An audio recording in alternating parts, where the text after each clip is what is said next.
What do these things have in common? Bank robbery, idealistic teens, a train station, betrayal. The lead singer and bass player in the first American band to perform in Kazakhstan. Alien abduction. The FBI. Super secret governmental clearances. MJ-12. Assassination. Accusations of espionage. For the answer to this question and more, stay tuned for the next hour. In other words, don't touch that dial. Greetings and welcome to The World According to Pleiades on KFUG Radio in Crescent City, California, 101.1 FM. The 1-hour weekly radio program that covers everything from alternative medicine, hypnosis, meditation, success, human interaction, alien abduction, and the question of, what is reality anyway, to name but a few. Tonight, on The World According to Pleiades, we have a very interesting person, to say the least, Dondep.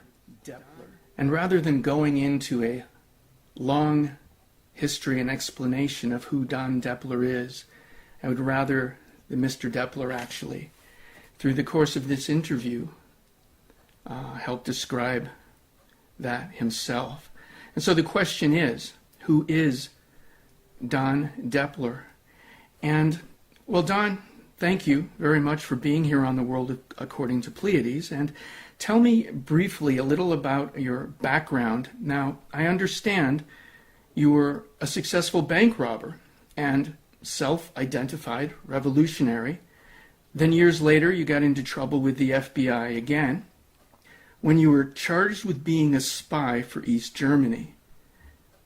Then, as if that wasn't enough, you worked as a spokesman for Bill Clinton's first presidential campaign. But wait, that's not all. Then you went on to play Kazakhstan, I'm not sure if I'm saying that right, as lead singer and bass player with the first American band to perform there. That's a lot in anybody's book. Don, is this all true? Actually, Pleiades, have to say that it is. There are a couple of slight corrections that I have to make to what you just mentioned. And by the way, thank you for having me on to speak to your audience about these and a few other things. I do want to say that as far as Bill Clinton's first presidential campaign goes, I was only a minor spokesman for Northern Virginia during the Jennifer Flowers period, when practically no elected official wanted to be identified as belonging to his campaign, until, of course, he came in second in New Hampshire and then thereafter became known as the Comeback Kid. Mm-hmm. But, of course, later on, Bill came to my office after he had been elected president, and on the day that he kicked off his health care reform effort in 1994, and I had a picture of him shaking my hand on that day when he came to speak to a number of small businessmen. Mm-hmm. And I wouldn't say that necessarily my office, but the company that I was working for. So anyway, getting back to the very beginning, yes, it's true. I was with, in fact, it was the infamous Depler gang that we were known as by some. My brother and I, and the judge's son, and a few others. There were 6 of us, and we had been actually attempting to buy a train station, turn that into a cultural center in the small town up in the Pocono Mountains where I was living at the time. Mm-hmm. But even before I speak about that, I want to let your audience know it's really Dondep. As I've become known, although my name is Dondep, and I won't hide behind my moniker of Dondep, but at the time of the bank robberies, I was simply Dondep, and I was a leader of a small group of people, as I was beginning to tell your audience here, that we felt that we'd been stabbed in the back by City Hall, and we were. we had a number of people working with us on our campaign. We had some investors willing to put up some seed money. We had some theatrical groups and other small groups that were willing to put on shows and other things so that we could use that train station as a kind of a focal place for the town. And this was back in the late 70s when the mall was where everybody went to, and there was no community. Mm-hmm. These days, all of our community is done behind electronic screen for the most part. Mm-hmm. But at that time, we had been working diligently, playing by the rules, and then they pulled the rug out from under our feet. When I say they, I'm talking about City Hall.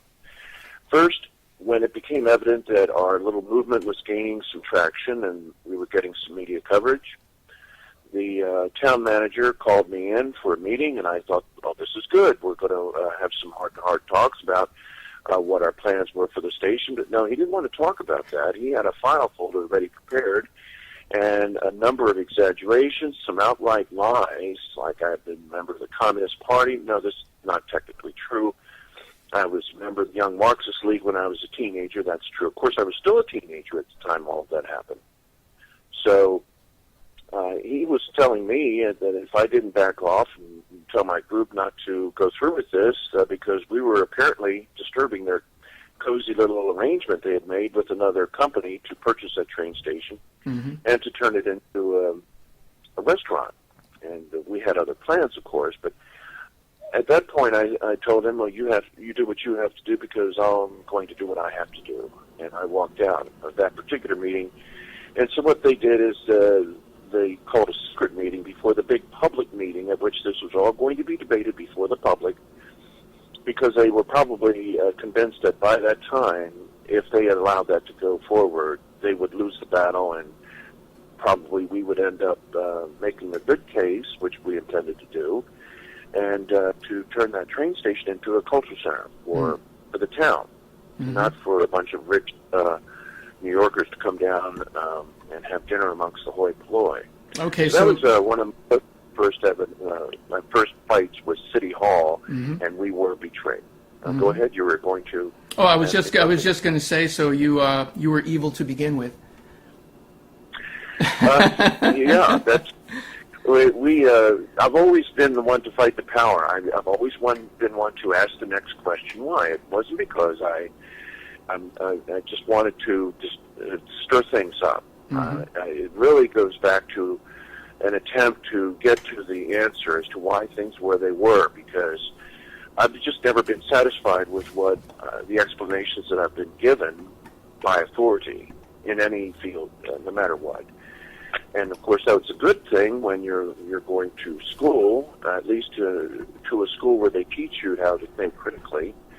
And I have to credit the high school that I went to, at Lancaster Country Day School in Lancaster, Pennsylvania, with instilling that love of learning and that questioning of the authority business. But it was really when we put it to the test, and we had been attempting to purchase that train station, that we found that things didn't work like that. That in the real world, those with power will find any way to maintain that power, and if they feel threatened, they will break the law themselves, and since they usually are the law, there's not very much you can do. Mm. And so my brother had mentioned laughingly, we should just rob banks and paint screw City Hall on billboards across the country.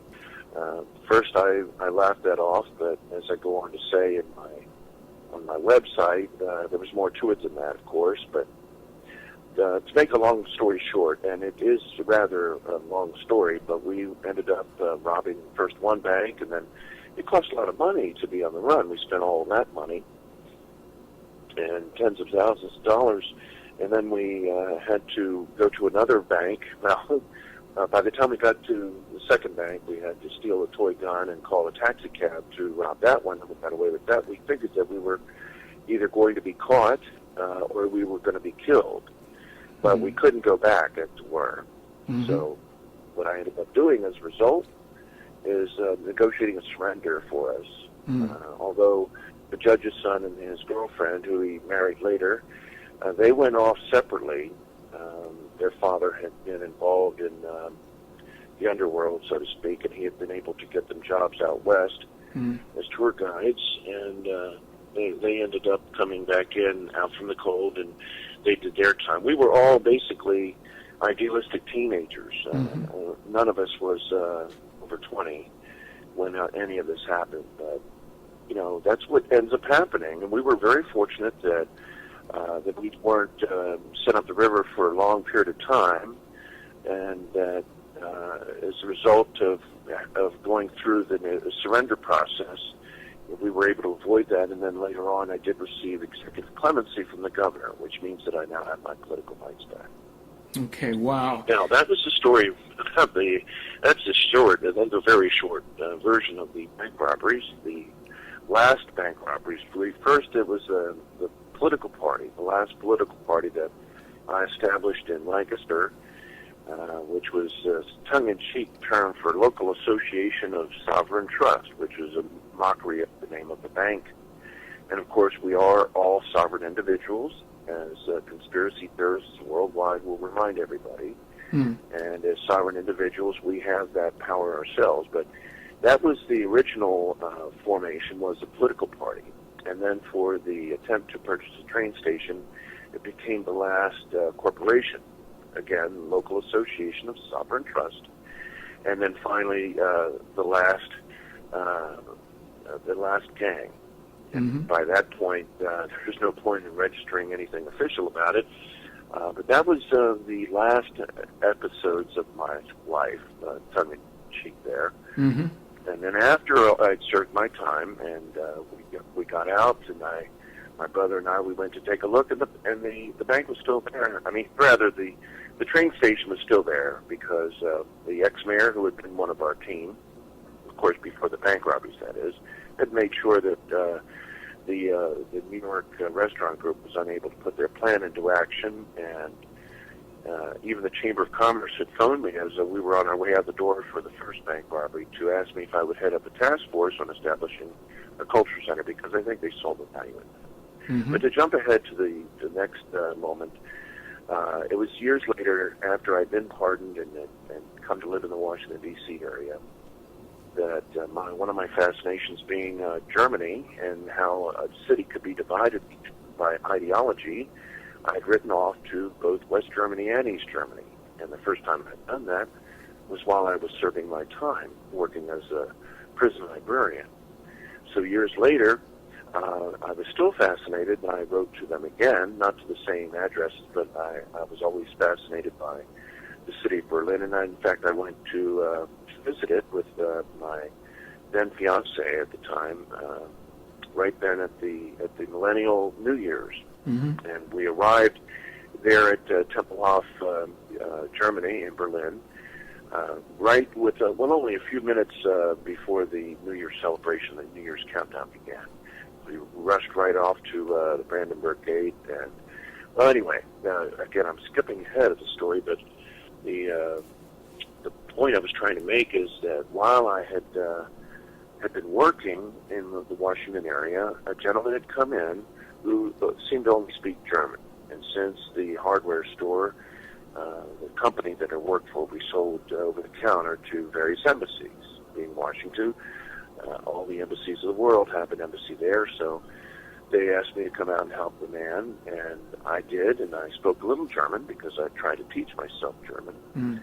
It turns out that I was Swiss anyway, but I knew a little bit of German, and so I could speak to him, and it turned out that he was the head of the Stasi for the United States, and had been recently transferred to the United States to his new post. He had not ventured out of the East German embassy after arriving, and when he did, he came directly to my store. And at that time, the FBI, of course, was trailing him because they knew that he was the head of the Stasi, and he would probably be making contact with his agents. Right. And who does he go and see but me? And of course, I was oblivious to all this. I had no idea who he was. Wonderful. I was simply intrigued enough and interested enough to ask him to try to wangle an invitation from him to take a board game that I had invented to Behind the Iron Curtain. and this was, of course, in 1989. Huh. And he was very happy to oblige this young American who he had told nothing of who he was, except that he worked for a German embassy. He didn't even tell me it was the East German embassy at first. Mm-hmm. But that he would be happy to accommodate, and he did, in fact, bring an invitation. And since my friends and I had gone to Paris the year before to exhibit our game at the International Toy Fair in Paris, we thought, well, this would be an opportunity to take it behind the Iron Curtain. And with that game, we'd also met with Pink Floyd, and we were guests of the band when they came to Washington to play 4 nights, and they were one of our favorite artists, but they'd also influenced the design of our game. Mm-hmm. And Dave Gilmore, the guitarist, thought that it was an honor to have influenced something other than simply music. So we had that little feather in our cap with the game, and as well as the band L.A.S.T. And some of your listeners may remember that band. That was another super group. Yeah, I would think so. Tour. And we sat in their limo after one of their shows when they came to town, and their lead singer wrote a song about that meeting, and he allowed us to use that song in our marketing. We were never very successful. It's a very thought-provoking game, but they allowed us to use that song. So that was another great moment in my life, was sitting in their limo, explaining the philosophy of what the game is really about, because it's a philosophy of life. The rule book is a poem. It began as a poem, rather. Mm. And each rule is something of how you play life in an ideal fashion. So anyway, to get back to how that game played a role, well, we wanted to go to the Leipzig trade fair, and that was what the invitation was all about. Well, the East German Stasi agent that had come to the store he wanted us to be able to go to this trade fair, but the only thing that he had come to the United States for come to our store for was to buy a fuse for an electronic multimeter. Mm. Now, it turns out that the electronic multimeter that was originally trying to buy a fuse for was on a list of forbidden technology, which we had no idea about, because now you can buy it in almost any store. I mean, Walmart, there's not that many other stores in this country. I'm curious, though, when you say forbidden technology, forbidden by who? It was forbidden. The United States had a list of technological items. At that time, this multimeter was one of the very first that used the liquid crystal display. Mm. Nowadays, almost everything has an LCD on it. Mm-hmm. I mean, it either has a smartphone interface type where everything is digital and it's full color. At that time, it was liquid crystal display, which it's that gray color with the black. Yeah. You know, letters, I just have to ask. Forbidden technology. Why would that have been forbidden technology? I never understood that. Although they came to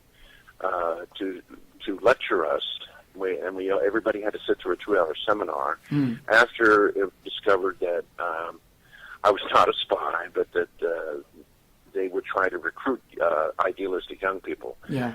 And they tried to explain that the United States was on the cutting edge of, technological innovation, and they didn't have this kind of behind the Iron Curtain. Yeah. And if they did, it certainly wasn't in common evidence. I mean, you couldn't walk into a hardware store behind the Iron Curtain and buy a piece of test equipment that had LCDs. Now, I don't know if it was simply just the LCD readout, although I remember that vaguely as being one of the main reasons why this meter was somehow very cutting edge. Yeah, I think the whole idea of forbidden technology is easily a 3-hour show in itself. No problem there. I just needed to jump in there and ask you that question. So please continue. Okay. Well, I was simply trying to explain at that time. I mean, that were the circumstances behind the near arrest by myself. Now, what happened is, after the Stasi agent, I'll call him the Stasi agent, although he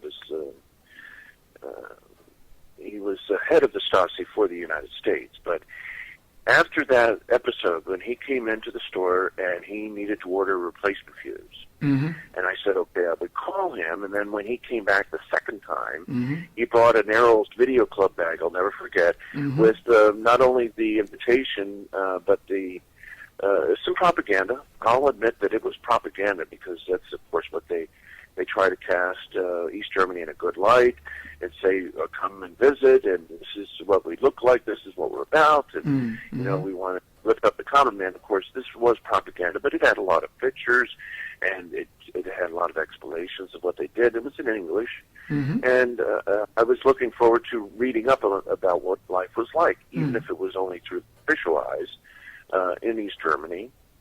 So he bought the Earl's Video Club bag, and because he was carrying a bag, they thought that he was delivering something, my instructions or whatever it was. And remember, this was at the time that before the fall of the Berlin Wall, which actually was to happen later that year. But at the time, they thought when they were trailing him, these FBI agents would watch these folks come out of the East German and the Russian embassies or any of the communist countries, and they would follow them.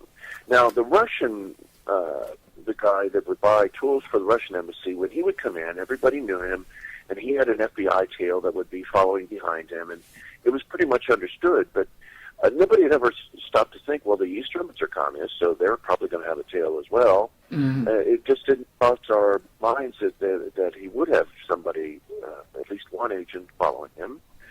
Nonetheless, it was very innocent on my part, because I was simply interested in, going to the Leipzig Trade Fair and taking our Dondep behind the Iron Curtain, as I said. So after the agent left that second time, I guess it was a week or so later, I was actually out sick. Now, it was extremely rare that I took off sick. I was constantly running late, practically every morning, at least 5 or 10 minutes. That was a known factor. But I was very rarely homesick, because I was rarely sick at that time anyway. But that day I really was sick. And so when my boss called me in the middle of the afternoon, I thought, well, is he checking on me? And I answered grumpily, because I had been suffering from a major cold.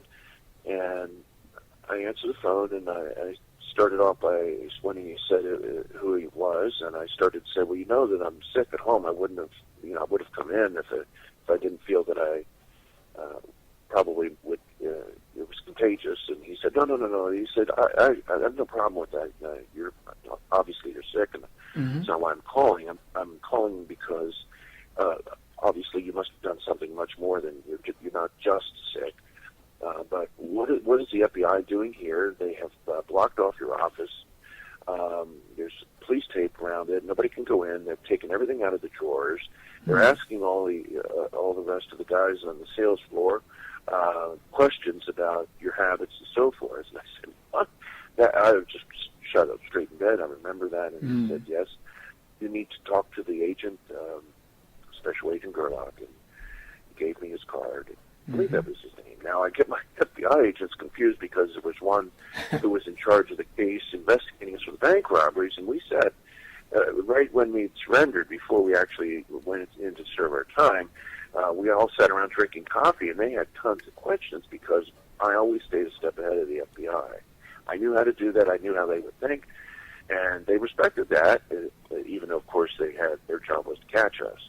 So we had spent time talking to them, but I confused his name, and I'm not sure it was Special Agent Gerlach was the one who had questioned me on the bank robberies, or if he was the one that had questioned me about the spy situation.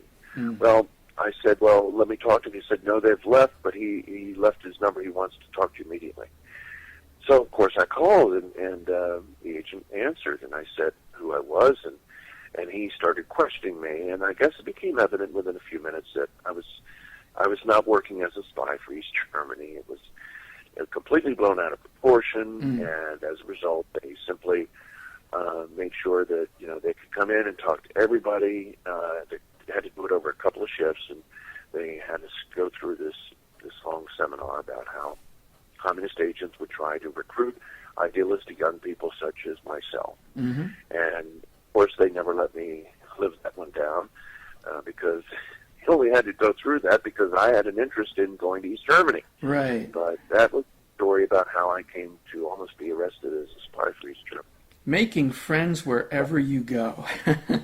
I never met a stranger. What about March of 2002? Well, March of 2002 was the day that we first noticed, having just moved into our new house. It was a pretty big house in northeast Washington, but that was when we noticed that there was a white van sitting outside of our new home.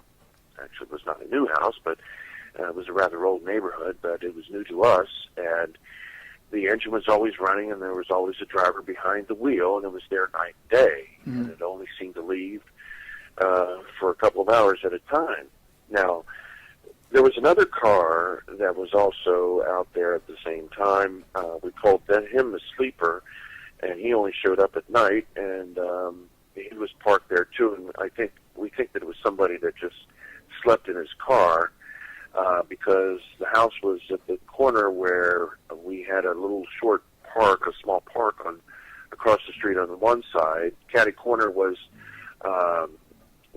the back of a restaurant, which had some trees planted, so it was you couldn't see through the trees. And then across the street on the other side was the back of a Midas muffler. So we didn't have that many neighbors. So we figured, well, maybe that was one of the reasons why the sleeper was there. But the white van we couldn't understand, and I assumed that, well, maybe it's some kind of a contractor because they had these long tubes mounted on the roof of this white van. Mm-hmm. It was a late model 2002 GMC, which, as I learned later, is the favored model for white vans government-wide. Mm. But we thought there was some kind of a contractor that was always on call, and he was just simply off one of the main drags, which it was right off a block off of Rhode Island Avenue. So this was my first assumption.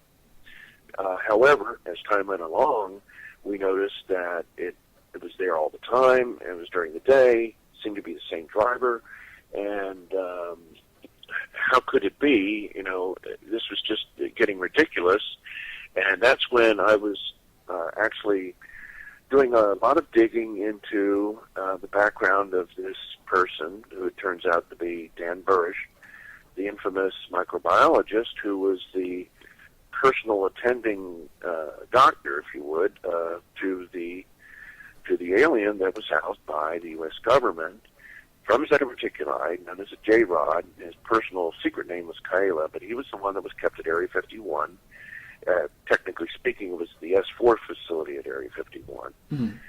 And the ambassadorial suite that he lived in was attached to a larger chamber called the Clean Sphere. But anyway, again, I'm getting ahead of myself a little bit. At that time, I had only secured this Q94-109A document, which I'd happened to read on Miss Eagles Disobey website. And out of all of the things that I had seen on the entire internet at that time, which is nowhere near the size that it is today, but it's still, at the time, there was a lot on the internet, and I was looking at that document and looking, and it had the appearance of being very genuine, the first genuine piece of evidence outside of certain Majestic 12 documents that I had come to accept as actually being valid, truthful document, that it was real. So this is around the same time that I started looking into it, but I never really put the two together until I started to post on the forum that was attached to this website where the Q94-109A document was. Most of that website was taken up with pictures and ruminations about what was on the surface of Mars, which, as we now know, were actually true. That there is evidence of ancient civilization there. That would be the Anunnaki culture.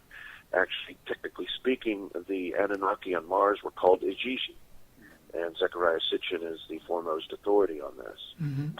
However, at the time, this Q94-109A document was more interesting to me because everybody would be talking about Mars and other such things out there, and sightings this and sightings that. And, frankly, I wanted to know, well, what are they here for? They must have a relationship with our government, from what little I had read in the Majestic 12 documents.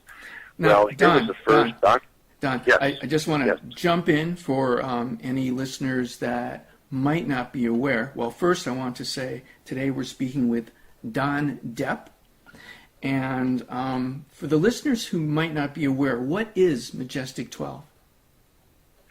Majestic 12. Okay.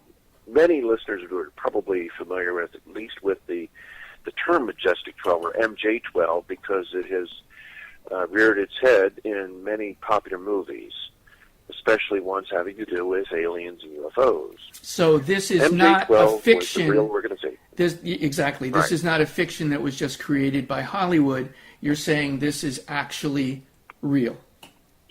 That it is very much, and I will even give your listeners some interesting insights into some of the quirks and personalities of what this group is all about, because if they really want to look into it, they can go to the majesticdocuments.com website, where Dr. Bob Wood and his son Ryan Wood have done an excellent job of compiling most of the MJ12 documents. Now, among those are a number of very well executed fakes. That doesn't mean that the organization is fake.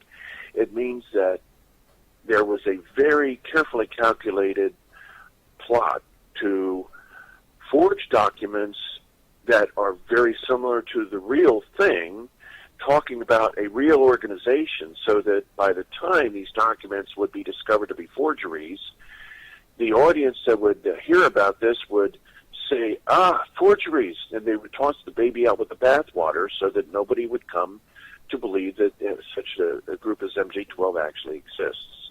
Well, I'm here to tell them that it does. It is very much a real organization, and it has been real since it was commissioned by President Harry Truman, who at the time of the Roswell crash, and even before, because Roswell was not the first interaction with off-world craft, but at the time, Harry Truman did commission MJ12, Majestic 12, a collection of the 12 most powerful people. At that time, there were mostly military and a scientist or two. I think Vannevar Bush, Donald Menzel was a member of that first MJ12, Admiral Hillenkoetter, who it turns out had also briefed young pilot George H.W. Bush upon his arrival from bombing school at Pearl Harbor in July of 1942, which is another little footnote to the history of MJ12 that is little known by many people. But nonetheless, MJ12 is a very real organization. And here's the important thing when it comes to studying the origin of that group. In the 1947 reorganization of the Department of Defense, which prior to that time had been known as the Department of War, when it became the Department of Defense and the Air Force was established as a formal branch of the military, the CIA was established as the foremost authority on intelligence matters, and various other agencies were established at that same time. Well, during that reorganization of the Department of Defense, think of it as being the abstract establishment of a human hierarchical structure, like a pyramid. The capstone of that pyramid, and this is very important because, of course, this is a Masonic group that we're talking about. All the members of MJ12 have to be Masons. Now, Dan Burrish was inducted temporarily as Chair 9. He was only temporary because he refused to take the Masonic oath. At least this is what he has himself told me. And although he has apparently lied to a number of individuals and lied for various reasons, I don't think in this particular instance he would have had any reason to have lied about that. And aside from that, I have received other forms of documentation that have validated that particular claim. However, back in 1947, when MJ12 was first established, it was done so at the behest of the president, who wanted this group to study and to maintain the secrecy over all issues having to do with UFOs and aliens, because they didn't know what they were up against. They had just won this huge world war, and then they were faced and confronted with craft from another world, and these craft were able to do things that no terrestrial craft could do, and it showed how if we were really under any kind of attack, or if they were truly hostile, they could destroy us. Well, they could certainly outrun, and they could dance around our craft to the point where it just made us look so primitive and left feeling stupid. But at that time, 1947, MJ-12 was only given that authority. They did not gain and acquire the power and authority that they have gained since that time, to the point where Allen Dulles, in 1963, he having been fired as the director of Central Intelligence, or head of the CIA, the year before by JFK, he went on to carry a vote in the affirmative to have JFK Lancer, that is, assassinated, terminated, because JFK was intending at that time, to release to the public the truth about UFOs, and that he wanted to work in the open, transparently, with the Soviet Union, in front of the entire world, to let them know we're not going to operate in secrecy. There's a lot of information we have. We've been working with so-called friendlies, as they were called. But he did not really understand the depth of the alien issue. JFK, now I'm speaking of. But I jumped ahead from 1947 to 1963 to indicate to your listeners how this group could, even though it was placed at the pinnacle of power at that time, it did not have the actual power such as the president had, because all of the information had to go through the chain of command, and anything that was listed as magic, I think Bill Cooper was about 80% correct on what he had learned during his stint with the military, when he handled documents having to do that were forwarded up the chain of command to Majestic. But irregardless of what those letters in that acronym stand for, MAGIC, as I referred to it, the fact was that anything with that appellation on it, any documentation that said MAG on it, meant that you could not look at it, no matter what was inside of it. Even if you were a general and somebody who was a colonel below you had magic clearance, they could look at it and you could not, under threat of death. You could be put to death if you so much as looked at a document with magic clearance. But the documentation, ultra umbra, is the highest form of classification for all matters concerning the alien reality. Those documents would go up the chain of command to the members of Majestic, and they were 12 men at that time, and they were entrusted with sorting out fact from fiction, determining what the agenda of these aliens was, and to report to the president. Eventually, over time, the president, having plausible deniability, could truthfully say, I don't know what's going on, my people are on it, but I don't know. And that's because the way that Majestic did develop, the vice president is a member of Majestic 12, but not the president. This is how George H.W. Bush could be vice president as he was, and then become president and already know how Majestic 12 worked. So he was an anomaly. Normally, you couldn't do that. Richard Nixon was a member of Majestic 12 because he'd been vice president, which is another little-known thing. But anyway, the point is that MJ-12 grew to acquire all of that power. And my understanding is that while Richard Nixon was president, it was spun off completely to become a privatized board. It was removed from government authority as much as possible, because for the most part, most of these people in the positions of power they tend to be towards the right wing. And with Kennedy's attempt to make everything open to the public and transparent, they were very hard pressed to allow any Democratic president to know anything substantial about what was really going on with our interaction with aliens. So this group, Majestic 12, was the one that supposedly went into treaty negotiations, negotiated a treaty with the various.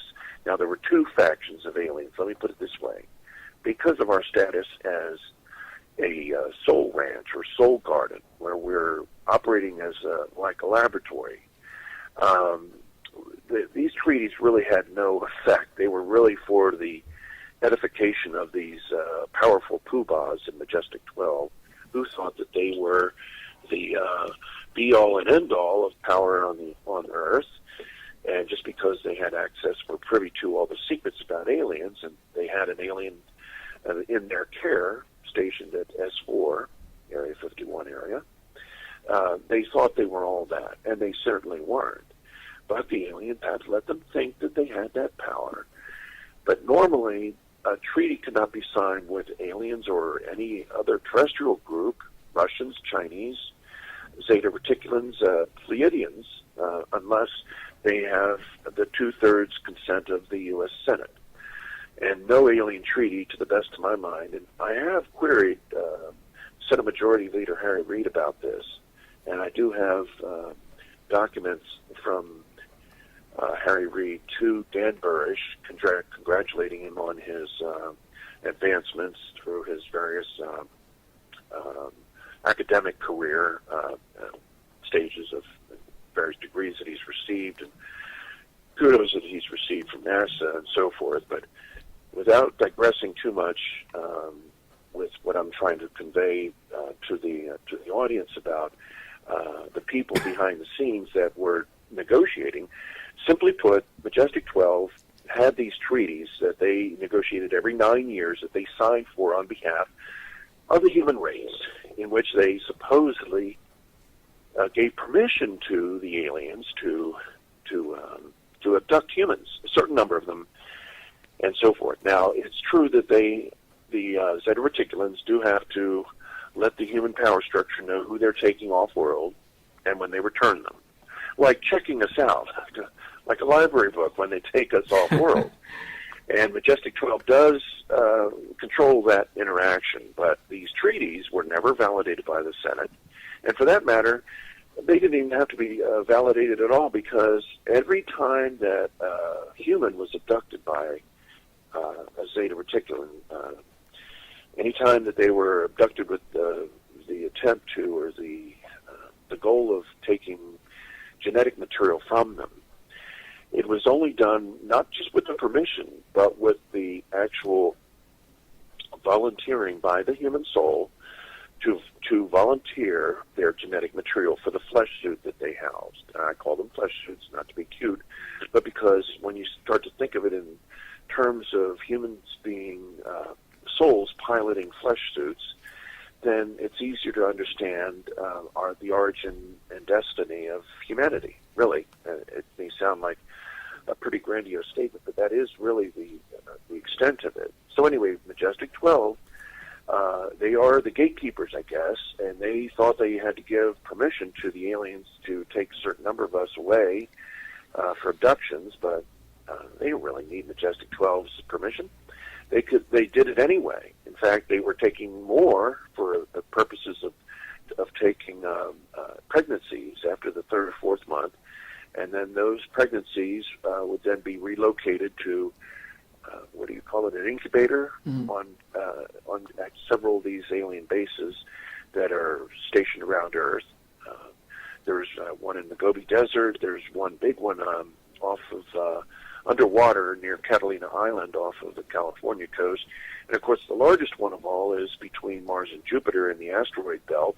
And that particular base, which is one of the major stations for most of the Zetas that are here awaiting the transformation of Earth, is denoted by an egg shape, an egg-looking object on the reverse of the Swiss 10-franc note that was published or printed 1984 to 1999, I believe. That particular series of Swiss 10-franc notes shows that. It also shows the orbit of Nibiru along with the rest of the solar system. And if you ask anybody or that's had anything to do with it, they would say, "Oh no, that's just an artistic design. That's all." Well, it's pretty clearly the diagram of the solar system, and it has this strange elliptic orbit, and that is definitely Nibiru.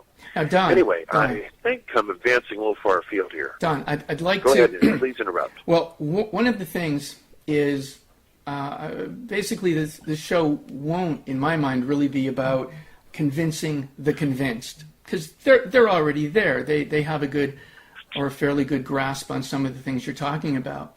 I'm thinking that there are people listening who have steam coming out of their ears right now. Perhaps their eyes are crossing and they're falling over because you've mentioned a lot of stuff. And what could you share at this time that for somebody who is basically clueless, this is like new information for them? Is there anything you could say to talk about documentation behind the things you're saying, so they're not just thinking, okay, whack job, I'm not going to listen to this is craziness? I mean, what type of documentation can people seek out to research on their own?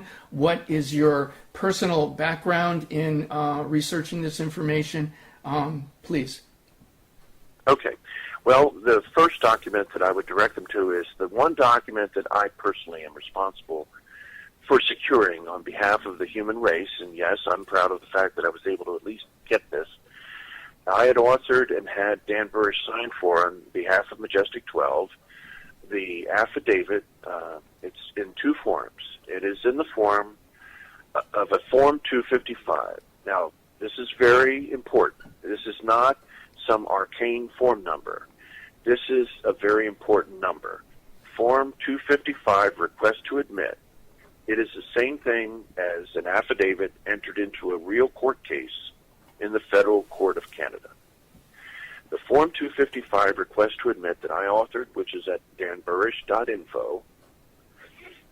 Unfortunately, there are a number of links that are broken on that website. I'm in the process continually of trying to get those links fixed, but that document is an admission of much of what I'm saying. As far as the fact that MJ12, Majestic 12, does exist, that they do harass people like me that comes into possession of classified data, and that people like Dan Burrish, who was an employee of Majestic 12, even before he became an actual chair of MJ12, he was an employee, and there are about 2,000 of them at any given time, that he did sign that on behalf of Majestic 12 truthfully, and he stood ready to be cross-examined about the full extent of his membership, his role in Majestic and what Majestic's role is. However, very few people could actually believe their eyes. It is an official court document. It is in the Federal Court of Canada. So people can go there and they can read that document, and it will attest to some of the general claims that I am making.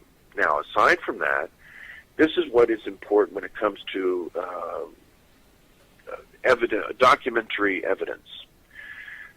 There is such a thing called hiding in plain sight. And the reason that it's important when it comes to how Majestic hides in plain sight is that by these same trees, and some of the terms of these trees, I already addressed the issue about abductions, but some of the terms of these treaties are that Majestic could never disclose on their own, at least, unless everybody, all the power structure of all the major countries on Earth did this at the same time, which is what I ran up against.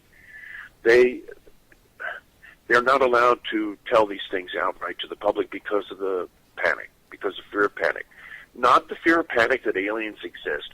I think that 9 out of 10 humans could probably live with and would actually be relieved to have the government admit that, yes, aliens exist, and we know about it, and we've been working with them. That in itself would not be a problem. The problem is, why have we not heard about them? Why can we not see photographs of them? There are very few photographs that are real, and they have been allowed to be made real and to be released to the public to see how we react. And those involve the Skinny Bob. That's what they called him, Skinny Bob. If you go to YouTube and you Google Skinny Bob, those videos, and there's a number of them, and they show the same few minutes of footage. They're fragments of videotape in which the survivor of Roswell is shown. He's being measured, and his height, and he's sitting at a typewriter, and he's looking at the camera. That is a real alien. aside from that, the only other real documentary evidence about aliens even existing is that more and more sightings are allowed, although you don't see the definition of craft with portholes and people staring up behind them. We're not there quite yet, but there are a number of alien entities that can be shown on film, but they're not official ones. The only official ones are the ones of Skinny Bob, and they are on YouTube. So let's get it over as far as the documentary evidence. Other documents that have been slipped to the public, such as the Q-94-109A document, and if the listener wants to Google that, they can find copies of that. That was a particular rough draft, which was the first 109A. It was 1994, thus 94. And 109 was the series, and A was the first rough draft. So that is a rough draft or a document that is real. And once you establish the chain of authenticity of one document, it can go down the line to another document. Well, they will simply not admit to it. I have had much correspondence with individuals in Majestic, several of them, and the whole point was, they used to joke about this, that because of the nature of our communication, if anybody approached them and said, Mr. Brzezinski, is this true, they would deny it. And I understand that, and I would have to agree with it, and if I were there in their shoes, I too would say that. And that's important to understand, because the human psyche is very delicately balanced as it is. And when you realize that if some of this information, even just a thimbleful of it, was found to be true, it would cause all kinds of consternation, people's belief systems, and we already know what happens when people go off. They're already on the edge. We have mass murders that can go forward. People just, they can't handle it. Jack Nicholson was right. You don't want to know the truth. You can't handle the truth. There's a lot of truth to that, seriously. And of course, want to look into it. And of course, a lot of the people that are, well, actually, once you reach a certain level of real awareness, from what I understand, you're locked in, and it's just known that if any kind of a leak is linked back to you, termination is the result. I mean... Right, national security oath. I don't know if your listeners are familiar with this, but when you begin to go through the clearance process, in order to get a job working where there are certain great projects, and I spoke about this when I was on William Shatner's show, which was Weird or What? That was a series. I was on episode 7 of season 3. It was aired last year on a few different networks. And I do talk about this, the differences between black projects and gray projects. Now, black projects are the nuclear projects, which they hide the gray projects behind those. But that's because people think that the most important secrets of all have to be nuclear secrets. Thus they're called black projects. Well, Project Preserve Destiny has nothing to do with nuclear secrets. It is a gray project, and it is hidden behind a black project. That's just one example. But anybody that was involved with, say, Project Preserve Destiny would have to sign a national security oath. And what that meant is that they would go to Fort Meade, Maryland, which is right next door to the NSA, and they would go through a 2-week course in which they are shown grisly films of people that had signed their national security oath and then had broken it because, of course, without knowing the full scope of the alien interaction with the human governments or their operatives, like Majestic, those people would be terminated. Well, the first reaction is, well, I have to tell the world this is coming, and blah, blah, blah. And that's a natural reaction, and many felt that. And they tested the while they tried to go public, and they ended up dead. They were terminated, and that's because there are a number of assassins whose task it was, just like the folks that killed JFK, worked for the CIA and the mob, in some cases simultaneously, I mean, there were so many teams of shooters that day in Dealey Plaza that it was like a regular shopping mall. But anyway, the point is that those were assassins that were authorized by the highest level to commit a certain function. In fact, when you sign that security oath, you don't get a copy of it.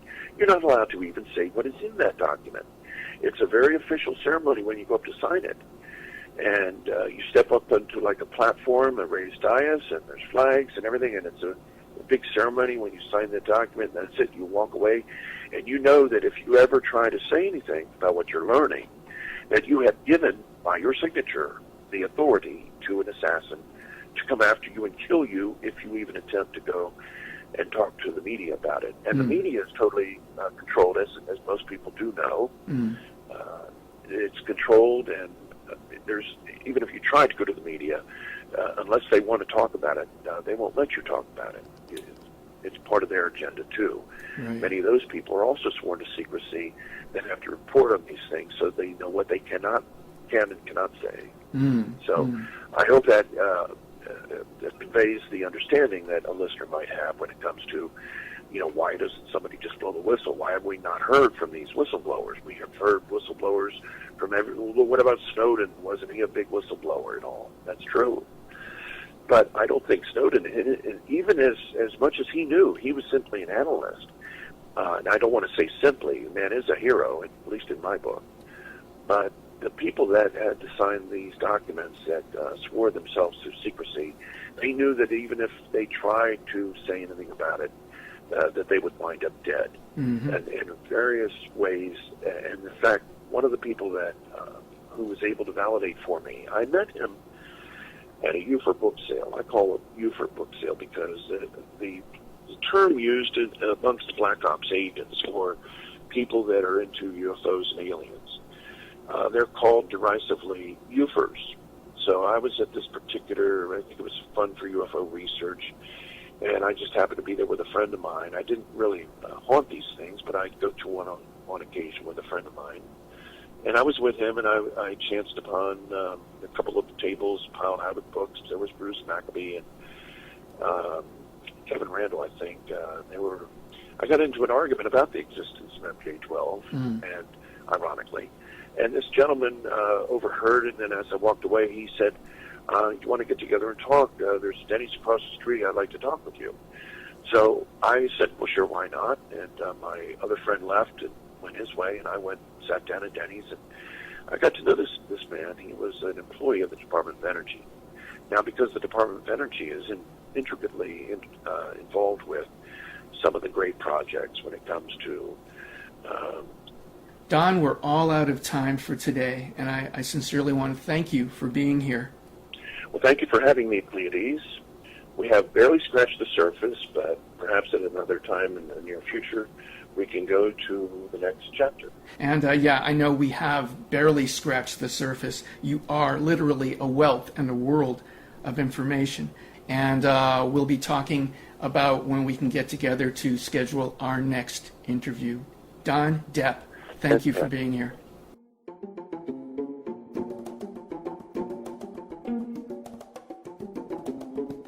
Thank you for listening to The World According to Pleiades on KFUG Radio in Crescent City, California.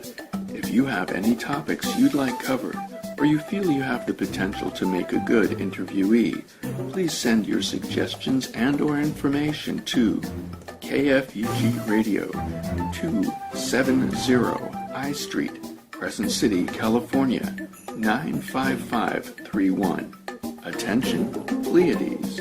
Or email me at radiointerview@moonstar-enterprises.com. That's radiointerview@moonstar-enterprises.com. My name is Pleiades Moonstar, and I love you.